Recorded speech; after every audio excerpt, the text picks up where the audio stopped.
이 막말이라는 부분은요. 네. 사실은 그 야당이기 때문에 네. 어떻게 보면은 그 여당을 계속 공격하거나 네. 비판할 수밖에 없는 사실은 네. 입장이잖아요. 네. 그러다 보면은 이제 감정적인 언사도 나오고 이제 네. 그러는 거예요. 근데 아까 제가 말씀드린 대로 이게 언론이 좀 기울어지는 운동장인 상태이기 때문에 조금만 실수를 해도 그 막말 프레임에 사실 갇히게 됩니다. 네. 그래서 이제 예를 들면 제가 고민했던 건데요. 그 낸시 펠로시 민주당 하원 의장이 네. 그 아십니까? 이렇게 얘기를 했어요. 그 중진들이 야 트럼프 탄핵하라고 의장한테 하니까 이 여성이 뭐라 그랬냐면 나는 트럼프가 탄핵당하는 거 보고 싶지 않다. 그가 뭐 깜빵 가는 거 보고 싶다. 쉽게 말씀드리면 이렇게 얘기를 했다고 해요. 물론 이 말에 대해서 트럼프가 뭐 완전히 급노했죠. 따다다다 이렇게 얘기했어요. 근데 이 사건을 바라보는 우리 언론의 시각은 뭘까? 제가 되게 궁금해하면서 그때 이제 언론 보도를 살펴봤거든요. 근데 이렇게 돼 있더라고요. 민주당의 그 낸시 펠로시 의장의 말은 마치 막말이 아닌 것처럼 이에 대응한 트럼프가 막말한 것처럼 되어 있어요. 언론의 우리 언론, 네. 우리 언론의 네. 그 보도 내용이. 그래서 제가 물어봤어요 기자들한테. 이건 최고위에서 했던 얘기인데 만약에 그때 당시에 공교롭게도 문재인 대통령이 김원봉을 언급했을 때예요. 당원들이 엄청나게 항의했습니다. 우리 지도부에게. 저기 문재인 대통령 탄핵해야 된다고. 그래서 제가 물어봤죠. 만약에 우리 당원들이 문재인 대통령 탄핵하자고 하는 그 말에 우리 지도부 중에 누군가가 우리는 응? 문재인 대통령 탄핵당하는 거 보고 싶지 않다. 그가 깜빵 가는 거 보고 싶다. 이거 그대로 인용한다면 이거 막말입니까? 난리 나겠죠. 대표님 그냥 나오시네요. 네? 아니 이거 궁금해서 물어본 거예요. 제가 기자들한테 질문했다니까요. 이거 막말이냐고. 기자들이 아무 말 못했어요. 어? 그러니까 제가 볼 때는 뭐냐면 막말과 막말 아닌 거에 이 기준은 그거 같아요. 팩트냐 아니냐. 그러니까 지금 자유한국당은 굉장히 어려운 상황이기 때문에 그거를 구별해야 되는 거예요. 이 팩트로 공격해 주느냐, 팩트로 비판해 주느냐, 이렇게 나가야지. 팩트가 아닌 경우에는 이게 이제 막말 프레임에 걸리는 거죠. 그다음에 여기서 중요한 게 있습니다. 보수는 우리 스스로가 사실 품격을 얘기해요. 민주당이 우리를 막말 프레임으로 공격하기 이전에 우리는 스스로 사실 품격을 말하고 있고 품격을 요구해요. 그래서 우리 지지자들은 사실 대부분 뭐라 그러냐면 민주당을 싫어하는 이유가 그들이 막말하고 그들이 거짓말하고 그들이 이간질시키고 이런 거기 때문에 싫다 그러는 거거든요. 그런데 만약에 자유한국당이 막말을 한다 이러면 우리 스스로가 되게 싫어하고 사실 그걸 이용해서 민주당이 더 막말 프레임을 씌운 경우가 많았죠. 지난번 지방선거. 참패는 어떻게 보면 여러 가지 복합적인 요인이지만 그 부분도 있었죠. 저는 동의하지 않아요. 왜냐하면 그거는 정상적인 상황일 때 과거에 민주당 그다음에 한나라당 뭐 새누리당 이렇게 양대 정당 시대에는 그 말이 맞을 수 있어요. 그 분석이. 근데 지금은 그렇지가 않아요. 왜냐하면 이미 보수가 분열되어 있는 상태라서 그다음에 바른미래당도 있고 지금 이렇게 있지 않습니까? 그런 상황에서 그 분석은 맞지 않죠. 다만 제가 볼 때는 개인적인 거일 거예요. 막말이라는 게. 좀 아쉬운 부분이에요. 아쉬운 부분이 네. 있다. 어떤 부분이 아쉽죠? 약속을 했었잖아요. 그러니까. 왜냐하면 그게 지금 그게 약속을 지키지 않은 것처럼 보여지기 때문에 지금 박순자 그 의원과 그 부분도 같이 지금 연달아 있어버리는 거죠. 그러니까 이제 지도부가 어쨌든 상반된 그거를 이거는 약 지키라 하면서 이건 자기들이 안 지킨 거잖아요. 그러니까 이제 그런 점에 대해서 우리가 가슴 아파해요. 지금 저는 그 당원 교육하러 이제 전국을 다니는데요. 최근에요. 진짜 많이 막 걱정을 너무 많이 들으니까 저도 힘들어요. 이 막 당원들이 너무 막 정말 화를 엄청 내고 계시거든요. 그 지점에. 왜냐면 국민들 보시기에는 이거는 밥그릇 싸움처럼 보이고 일단 논리적이지가 이 논리적으로 아무리 설명한다고 해도 이게 논리적으로 설명될 수 있는 부분이 아니잖아요. 예, 그냥 딱 보이는 게 그거니까. 사실 이 지점은요. 입이 10개라도 우리가 할 말이 없고요. 이건 무조건 사죄 드릴 수밖에 없는 상황입니다. 이제 보수 대연합의 첫 번째는요. 그 바른미래당이죠. 이쪽이 바른미래. 아니야. 왜냐하면 지금 보세요. 자유한국당에는 어떻게 보면 안에 두 개의 정당이 있는 거나 마찬가지입니다. 영남권 자유한국당. 그러니까 공천만 받으면 되는 지역 대부분. 공천 받는다고 곧 당선이 아닌 지역. 대부분 어려운 수도권이에요. 수도권. 예. 그럼 보세요. 예, 저는 이제 경기도니까 수원이니까 경기도의 국회의원 숫자가 60석이에요. 예. 60개 당협이란 말이에요. 그러면 지방선거 때 작년인가요? 지방선거 때 어떤 일이 벌어졌냐면 한 당협별로 한 지역별로 2명의 도의원 후보를 냈다고 치면 120석이잖아요. 그 120명의 도의원 후보들 중에 한 명 됐어요. 지금 수도권이 어느 정도 힘든지를 제가 단적으로 말씀드리는 거예요. 서울도 그렇더라고요. 예, 서울도 마찬가지입니다. 그건 당연히. 그리고 이런 여파는 뭐 그 전에 그 지방선거하고 비교해 볼 때 영남도 영향을 미친 거고요. 그러면 지금 이런 상황에서 그 이 바른미래당 기호 3번이 있는 상태에서 선거를 치른다는 건 수도권한테는 치명적이에요. 정세균 그 전 국회의장 입장에서는 황교안 대표가 나와주면 자기가 그걸 스테이할 거라고 생각하는 거고 그렇지 않겠습니까? 만약에 이제 그 아니 황 대표가 오면은 자기 아니면 못 이긴다. 못 이긴다. 그 논리로 나가실 거 아니에요. 그렇죠. 네, 그 뻔한 논리지. 그 다음에 만약에 이제 황 대표가 안 오시면 이제 새로운 사람으로 누구죠? 그 임종석. 임종석 씨를 늘 거다 뭐 이렇게 지금 얘기하고 있는 거잖아요. 그들의 생각이죠. 그리고 실제로 뭐 그 황교안 대표가 그쪽에 간다고 했을 때 민주당과 청와대가 정세균 전 의장을 계속 스테이 시킬까? 저는 그것도 아니라고 보거든요. 그거는 정세균 전 의장 입장에서 하는 얘기인 거고, 예, 원래 그 집권 여당은요 힘으로 가는 거지 논리적으로 가는 게 아닙니다. 저희가 지금 여태까지 봐왔더니 정치판이라는 것이. 제가 이제 봤을 때 다르긴 다른데요. 이제 이런 게 있어요.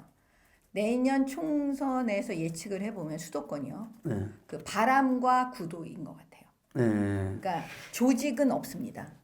골목 상권이 아니고 골목 조직 다 뺏겼어요. 아까 제가 말씀드렸잖아요. 도의원 얘기를 했잖아요. 그러니까 다 뺏겼어요. 요즘은 통장도 다 뺏겼어요.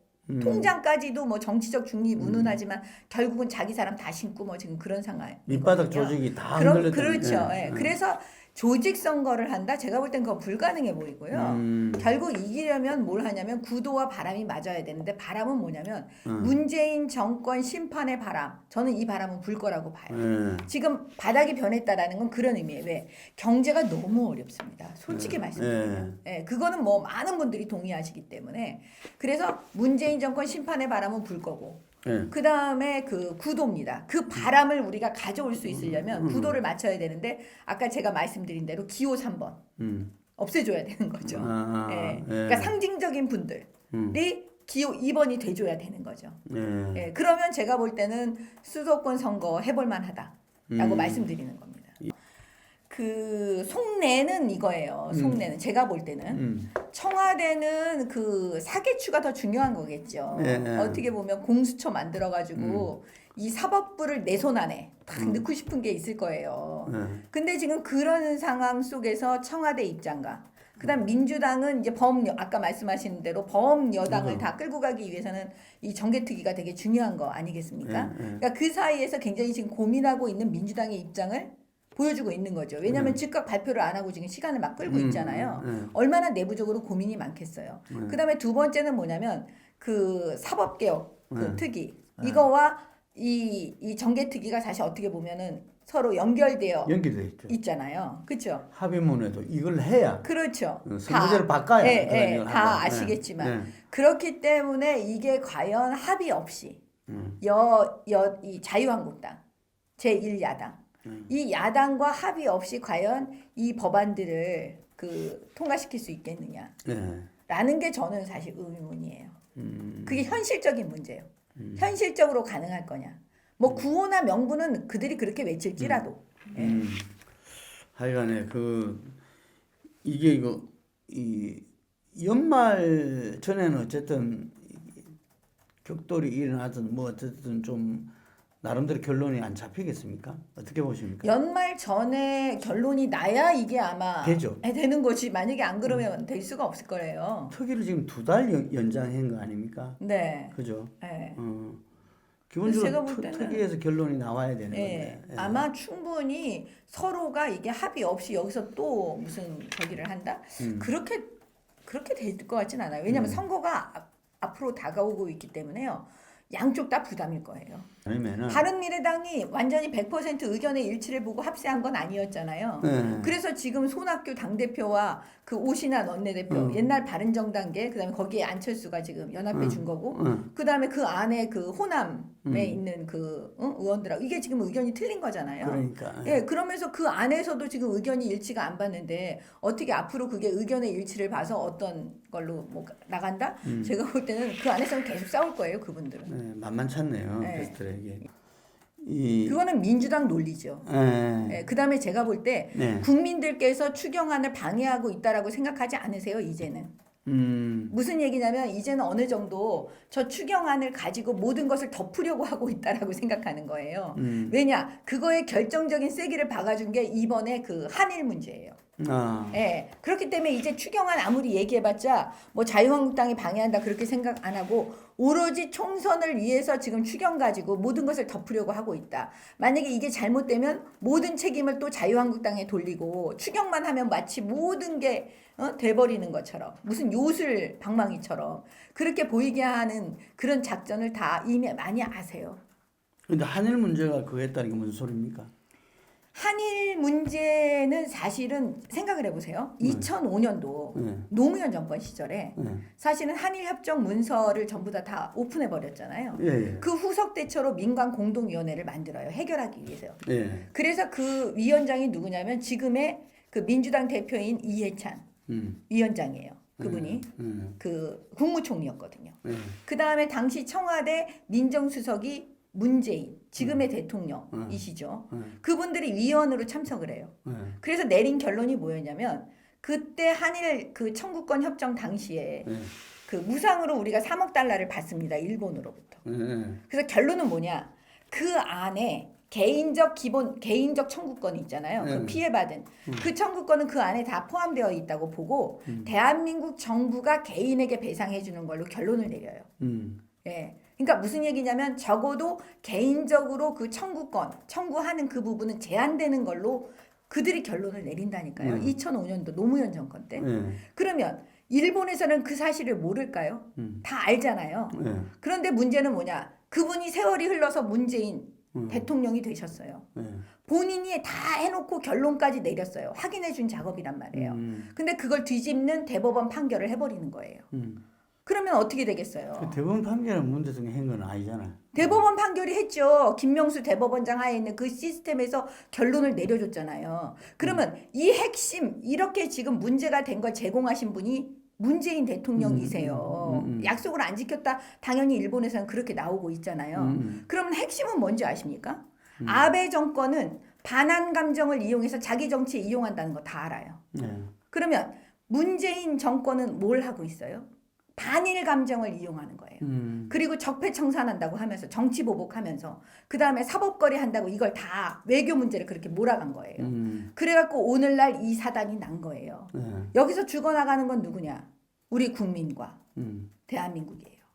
그러면 이거에 대한 책임을 누가 져야 돼요? 이건 너무나 분명한 거예요. 기록에 의하면. 그러면 문재인 대통령이 스스로 이걸 푸셔야 되는 거예요. 직접. 근데 그건 안 하고 기업인들 앞에서 뭐 기업 보고 잘하라 그러고 그다음에 우리가 뭐 국민들과 협력해서 같이 잘하자라고. 그러니까 전부 다 뒷목 잡는 거예요, 지금. 근데 거기서 뭐 추경 가지고 또 얘기를 하면 그게 추경 가지고 경제를 살립니까, 지금? 근데 요 이야기는 별로 언론에 별로 안 나온 것 같아요. 네. 지금. 이건 제가 최고위원 때 이미 다 말씀을 드렸어요. 아, 근데. 네, 저는 맨날 이거 연구해요. 아. 네, 어떻게 하면 우리 국민들께 진짜를 말씀드릴까? 네.